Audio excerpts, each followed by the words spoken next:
ভোর থেকেই হল ছাড়তে শুরু করেছেন ঢাকা কলেজের আবাসিক শিক্ষার্থীরা। যদিও কলেজ প্রশাসনের পক্ষ থেকে হল ছাড়ার কোনো নির্দেশনা দেওয়া হয়নি, তাহলে তারা হল ত্যাগ করল কেন?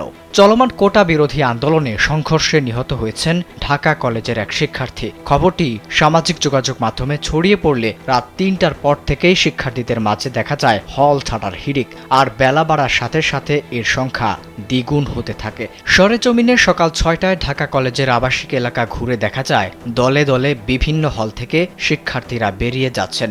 এর মধ্যে বেশিরভাগ শিক্ষার্থী উত্তর, আন্তর্জাতিক, পশ্চিম এবং আখতারুজ্জামান ইলিয়াস হলের। জানা গেছে ইতিমধ্যে হলগুলোর সিংহভাগ শিক্ষার্থী ক্যাম্পাস ছেড়েছেন। স্যান্ডেলিনা সো, রূপচর্চায় আভিজাত্য।